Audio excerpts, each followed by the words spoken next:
नाम आपको मिल गया है, नाम की कमाई आप करते हो, लेकिन नाम की कमाई तभी कर पाओगे ना जब इन बुराइयों से निजात पाओगे। बुराइयों को तो छोड़ना नहीं चाहते हैं और भक्ति के रास्ते को अपनाना चाहते हैं, तो दोनों चीज तो हो नहीं सकती। अगर इन चीजों को हम त्याग कर देंगे और फिर ये छोटी छोटी बातें जो बताई, कि मैं तो ये कहता हूं कि अगर आप अपना सम्मान चाहते हो, प्यार चाहते हो, तो दूसरे की नहीं, दूसरों के साथ जो अच्छा बर्ताव करते हो समझो तुम्हारे लिए तुमने बहुत अच्छा कर लिया है। अगर तुम दूसरे का इज्जत करते हो, प्यार करते हो उससे, तो समझो तुमने अपने आप से प्यार कर लिया है।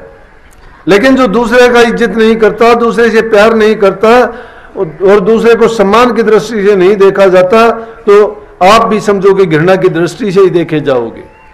क्योंकि नियम है, कुदरत का अटल नियम है कि जो इंसान जैसा करता है वैसा भरता है, जो देता है सो लेता है, और जैसा देता है वैसा ही उसको मिलता है। गंदगी से साफ करना चाहते हो तो गंदगी साफ नहीं होगी।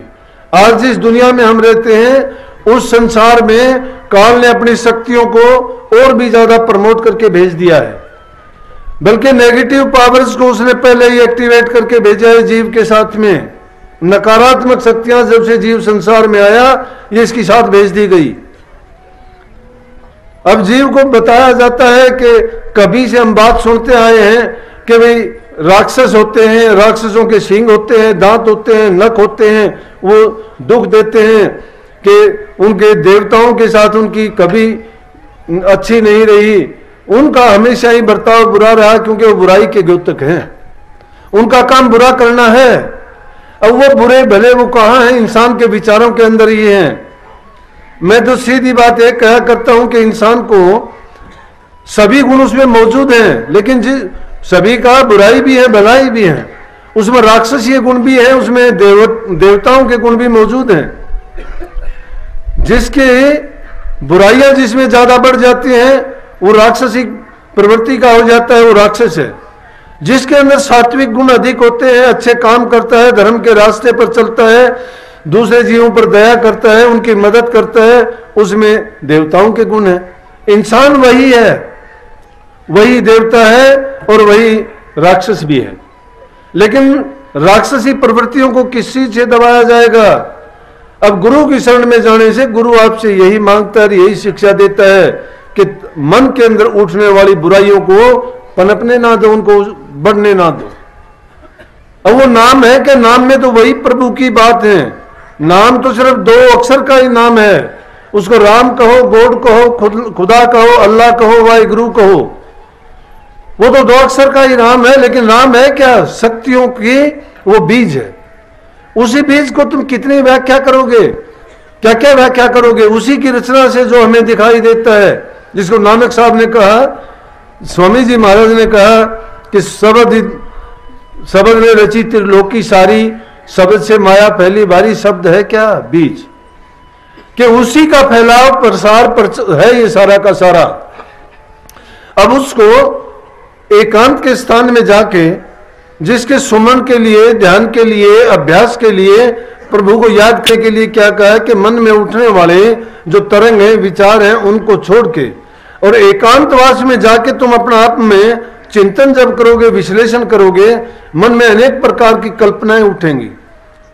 उन कल्पनाओं को दबा के जो अच्छे विचार और अच्छे ख्यालात हैं, बार बार आपको वो उनका जो संघर्ष होगा उसको देखना पड़ेगा।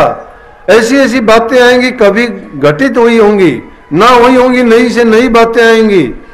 उन बातों को आप भूल जाना चाहोगे और जो आपको नाम दिया गया है, एक ख्याल जो दिया गया पवित्र, उस पवित्र ख्याल की ओर अपने मन को जोड़ दोगे, धीरे धीरे करके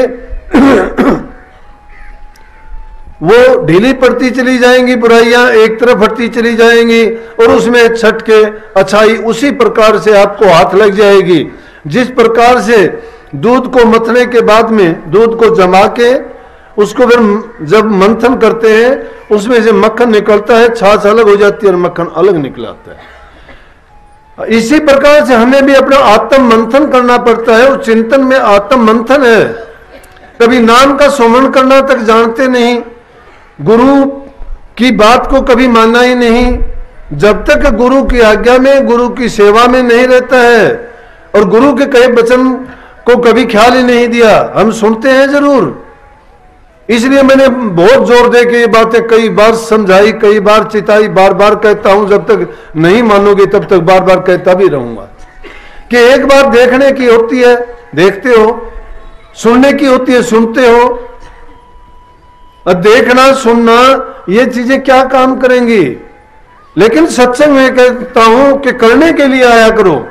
करनी बड़ी, इसीलिए संतों ने करनी क्या चीज करनी है, क्या करनी यही तो है कि देखने से आपको उस चीज का पता लगेगा। लेकिन हम देखते हैं बारी आंखों से। अगर सही देखना चाहते हो ना, तो सही देखने का, सही करने का, सही सुनने का। कबीर साहब ने भक्ति के राज को खोल के रख दिया। धन है, इसीलिए कुल मालिक का रूप उनको कहा गया है। क्या कहते हैं वो? तो सीधी बात कहते हैं कि जहां जहां जाऊं सोई पर कम्मा, जो करूं सो सेवा, जो सोऊं सो करूं दंडवत पूजो और न देवा। कि जहां जहां मैं जाता हूं, अरे दुनियादारी की इन क्रियाओं में फंस के कहीं पर्वतों का चक्कर लगाते हैं, कहीं तीर्थों पे जाके स्नान करते हैं, कभी देवताओं के जाके हम पत्थरों में सिर मारते हैं, कहीं पेड़ों की पूजा करते हैं। क्या है? अज्ञान की भक्ति, लौकिक भक्ति है। मान सम्मान मिलता है, इज्जत मिलती है। अमरदास जी 21-22 बार हरिद्वार नंगे पैर जाके स्नान करके आए, लेकिन क्या मिला उनको? आखिर में जब तक गुरु नहीं मिला था तो उस अज्ञान के बस करता रहा। गुरु मिलने के बाद में सब छोड़ दिया। लेकिन जिसको उस सार वस्तु मिल गई, वो क्या कहता है? कबीर साहब ने उनका भ्रम तोड़ दिया, क्योंकि उसी ख्यालात में जीते हैं वो। जब आपको भक्ति रूपी बीज दे दिया है, क्या उस ख्याल में जीना चाहते हैं आप? वो करनी है कि जो कुछ करो उसी के निमित्त करो। आपका खाना पीना, उठना बैठना, सोना जागना, जो भी क्रिया है उसी के निमित्त होती रहे। जो करते हो वो भी परमात्मा के निमित्त करते जाओ। जो बोलते हो उनके निमित्त, ये नहीं कि अपनी चालाकी और चतुराई से तो बाज नहीं आते। नाम सतगुरु का और प्रभु का लेते हो, कहते हो मौज है, ये दया है। ये ऐसा लोग जो बोलते हैं, मैं कहता हूं वो सिर्फ एक बहाना ढूंढते हैं ऐसा वैसा करने का। सच्चाई पर चलने वाले को कोई बहाने की जरूरत नहीं होती, कोई दिखावे की जरूरत नहीं होती। नाम तो वो गुप्त शक्ति है जिसको गुप्त ढंग से ही कमाई कर सकते हो, और गुप्त ढंग से ही उसको कमा के गुप्त ही रखा जाता है, प्रकट नहीं किया जाता। संतों का तो काम होता है संसार के जीवों को, भटके हुए जीवों को रास्ते पे लगाना, उनके अज्ञान को मिटा के प्रकाश के अंदर ला देना। उनको, वो भटके हुए हैं, उनको अज्ञानता है जिस चीज की, उस चीज के बारे में उनको समझा देना। लेकिन जिस जीव को ये बात समझा भी दी गई और उनको बता दिया कि तेरा कल्याण इस चीज में है, इन चीजों में तुझे फायदा नहीं है, ये संसार के पदार्थ जो अपने भासते हैं वो अपने नहीं है। ये तो इसी तरह से मृगी तृष्णा है। जिस प्रकार से गर्मी के टाइम में हम दूर अगर देखते हैं तो हमें तरंगें सी दिखाई देती है, जिसको हम समझते हैं कि पानी है, लेकिन वास्तविकता पानी नहीं है। वहां जब जाते हैं तो पानी नहीं होता है, सिर्फ हमारा एक भ्रम होता है। इसी प्रकार से संसार के भ्रम में हम जीते हैं कि ये हमें भ्रम लगा हुआ है कि संसार के पदार्थ हमारे करने से होते हैं, हमारे देखने में और हमारे उपयोग के लिए है। ये समझने की बात है कि संसार में रहते हुए उन चीजों का उतना ही उपयोग करो कि जितनी हमें जरूरत है। जरूरत से ज्यादा भी कोई काम करता है, अति की हर चीज बुरी होती है। जिस इंसान को खाने के लिए 2 रोटी है, सिर पर जिसके छत है, तन पर ढांपने के लिए कपड़ा है, इंसान अपना कमा के खाता है। हकलाल की कमाई, ईमानदारी और सच्चाई से जो जीता है और 2 वक्त प्रभु के नाम का सेवन करता है, दूसरे की चीज पर अपनी नीयत को खराब नहीं करता, मैं कहता हूं उसका तो हर समय भक्ति में गुजरता है। लेकिन इंसानों के अंदर देखो, अपनी बुद्धि और अपनी चतुराई से वो दूसरे को तो यूं चाहता है कि ये रहे ही ना और सिर्फ दुनिया में मैं ही रहूं। और मैं कहता हूं अपनी नीयत को साफ करके तुम देखो, सतगुरु माला माल कर देगा, एक पल में कर देगा।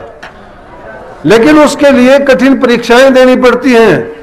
ये दुनियादारी की बातें जो दुनिया के रंगों में फंसे हुए हैं, जो उन रसों को लेते हैं, जो उन रसों को आनंद मानते हैं, वो लोग तुम्हारे रास्ते में बहुत बड़ी बाधा पैदा कर देंगे। और उनको देख के घबराना नहीं, उनका काम है उन चीजों को करना। लेकिन अगर सच्चे गुरु के भगत हो तो उन सब रास्ते में आने वाली बाधाओं को पार करते हुए और अपने अटल निशाना जो तुम्हारे सामने है, जिस रास्ते पे चले थे, उसके लिए और ज्यादा और बढ़ते चलो। अरे संसार में जीव कोई संतुष्टि नहीं है। कम पढ़ने वाला सोचता है मैं ज्यादा पढ़ के विद्वान हो जाऊं, कम पैसे वाला सोचता है मैं ज्यादा पैसे कमा के बहुत धनवान हो जाऊं, छोटे पद वाला चाहता है मुझे ऊंचे से ऊंचा ओहदा मिल जाए। लेकिन आप भक्ति के मार्ग में जब चले थे, ये सोच के नहीं चले थे मुझे मुक्ति मिलनी चाहिए, लेकिन उस मार्ग पे चल के आप पीछे कैसे हटे? कभी भक्ति का, कभी सुमन का, कभी ये आपके जबान पे भी नहीं आता। अगर कुछ भी नहीं कर सकते तो छोटा रास्ता बताता हूं कि अपने गुनाहों को बख्शाने के लिए कम से कम आप लोग जानते हो, दूसरे को बताने की जरूरत नहीं। लेकिन परमात्मा को, सतगुरु को इस बात के लिए तो साक्षी रखो कि मालिक मैं गुनहगार हूं, आप मेरे अवगुणों को देखते हो। जाहिर है मैं भी जानता हूं, मैं जानबूझ के करता हूं या अनजाने में होते हैं। इस गुनहगार के गुनाहों को माफ करना, मुझे वो शक्ति देना कि ताकि मैं इनसे निकल के आपके चरणों की तरफ आगे बढ़ूं और मेरे जीवन का कल्याण करूं। जो इंसान सच्चे दिल से सुबह उठ के ये आराधना करता है, ये अरदास करता है, वो सुनता है। परमात्मा सुनता है। कैसे सुनता है कि हम सोचते हैं कि उसके कान छोटे बड़े होंगे, नहीं, वो हाजिर नाजिर रहता है, हमेशा रहता है। वो हमारे साथ होते हुए भी दिखाई नहीं देता, हमारा सब कुछ करता हुआ भी कुछ करता हुआ दिखाई नहीं देता, लेकिन कहीं भी ना होते हुए है और कहीं भी हर जगह होते हुए भी नहीं है वो। लेकिन कम से कम आप गुरु के भगत हो तो आपके सामने तो ये सच्चाई आपके पास होनी चाहिए, पता होना चाहिए।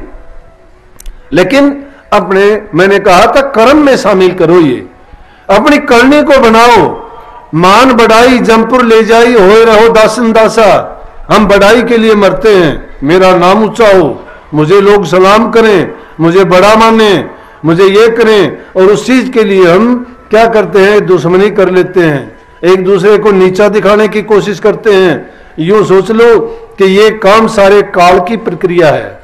वो काल अपनी जड़ जमाने के लिए छोटी मोटी बात तुम्हारे दिमाग में डाल देता है और वही चीजें बड़ी बन के एक छोटा सा अंकुर फूट के बीज में पूरा पूरा पेट बन जाता है। उसी प्रकार से वो अहंकार भी आपको एक ऐसे विशाल का पेड़ का रूप ले लेता है कि फिर उससे गिराना और उससे उतरना बड़ा मुश्किल हो जाता है। इसीलिए सभी संतों ने, महापुरुषों ने क्या कहा कि भक्ति में दीनता, गरीबी, अधीनता, इनको अपनाना चाहिए। दया प्रेम दिल में होनी चाहिए और आदमी सहनशील, धैर्य रखने वाला होना चाहिए। जल्दबाजी से कोई काम नहीं करता, बनता है धैर्य से बनता है। धैर्य रखो।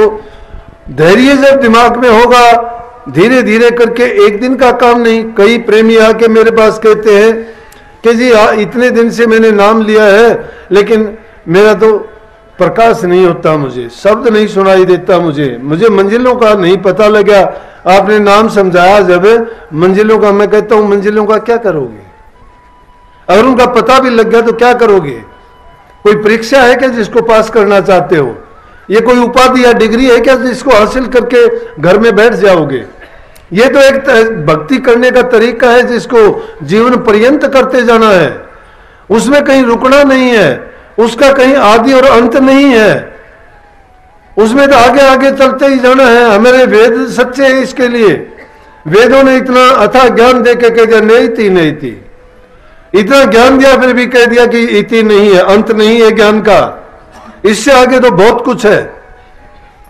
इसीलिए इसमें जब चलना चाहते हो, अगर उन मंजिलों को और शब्द की धुन को सुनना चाहते हो, पहले उन गुणों को पैदा करो अपने आप में और उसके पात्र बनो। योग्यता जो उनके लिए जरूरी है वो योग्यता अपने अंदर लेके आओ। और उसके लिए है कि आदमी सदाचारी और चरित्रवान बने। जो लोग सदाचारी नहीं हैं, जिनके व्यवहार अच्छे नहीं है, चरित्र जिनका अच्छा नहीं है, जिनका इंद्रियों पर कंट्रोल नहीं है, जो मान मर्यादा में नहीं रहते हैं, जिनकी नीयत खोटी है, वो कभी भी नहीं हो सकती। और ईर्ष्यालु इंसान तो कभी भी भक्ति के काबिल नहीं हो सकता। जिसके दिल में ईर्ष्या है वो इंसान भक्ति के काबिल नहीं, नरकों में जाता है। चाहे नाम वो किसी से भी, चाहे खुद उनको ब्रह्मा जी आके नाम दे देना, चाहे सत्य पुरुष खुद आके उसकी उंगली पकड़ के चलेगा, तो भी ऐसा इंसान बीच में ही गिर जाएगा।